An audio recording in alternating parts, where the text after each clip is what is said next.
Welcome to the Wednesday edition of Take 5 for Torah. Today is April 30th, and on Wednesday we discuss an answer to this question, why do we do that? And the question will usually relate to something in the Torah portion of the coming week, in some form or another. This week's Torah portion is Tazria Mitzorah, which begins with a woman giving birth. And our question this week will be, a question I've received many times, from pregnant women who Nebuch have a funeral in the family, and they ask, is a pregnant woman allowed to go to a cemetery? It's a very common question, and the short answer to that is yes, absolutely. There, however, is a custom that if that pregnant woman is very late in her pregnancy and she is married to a Kohen, that she should not enter a cemetery. The reason for this is as follows. In a law that appears in the same book of Vayikra a little later, in Parshat Emor, we're told that Kohanim may not be death defiled. Any descendant of Aaron may not go into a cemetery. They may not be death defiled in any way except for their very close relatives. Father, mother, brother, sister, son, daughter, or spouse. And the problem is that while all the other mitzvahs of the Torah only apply to us after we are bar or bat mitzvah, right? Because before then, we're just a child and we're only keeping the mitzvot so that we know how to do them when we grow older. There is one mitzvah that applies to us when we are a day old. And that would be for us, if we're a Kohen, a 1 day old Kohen. Right? 1 day old baby boy who's the son of a Kohen may also not enter a cemetery.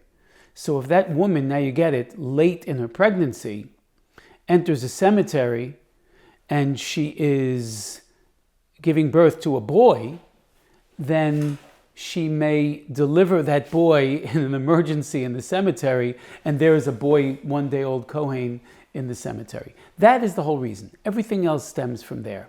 So if the woman is earlier in her pregnancy, obviously, where we don't have to worry that she may spontaneously give birth there, then of course there would not be a problem.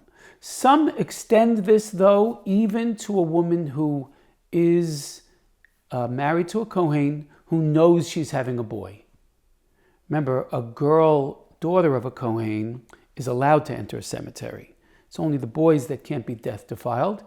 And if the married woman, married to a Kohen woman who is pregnant, knows she's carrying a boy, so some commentaries say she should also not enter a cemetery, not go to a funeral until after she gives birth.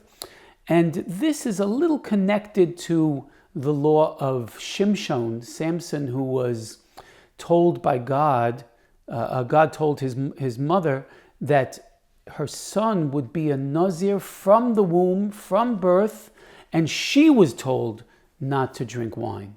Now, the mother of a Nazir is allowed to drink wine, but maybe not while she's pregnant. Now, there's no such thing as a Nazir before birth, except for Shimshon.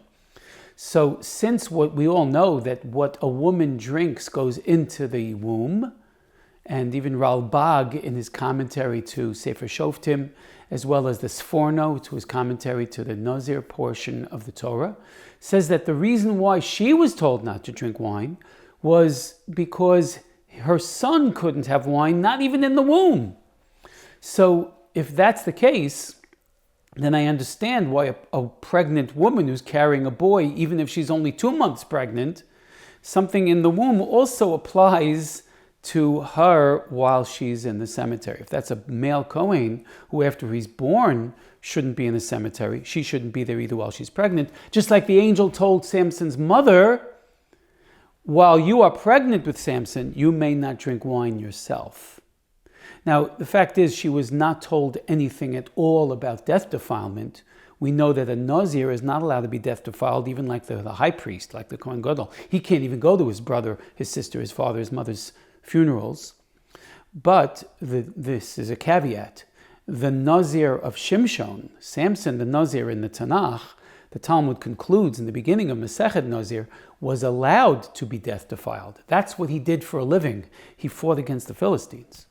So this halacha is brought to you by the idea that the Talmud knows, the Torah knows, that a woman who's carrying a child in her womb has to be very careful about whatever she does for the sake of that child. And here we see it even in a spiritual sense of death defilement in the cemetery. And now you know the background of this law.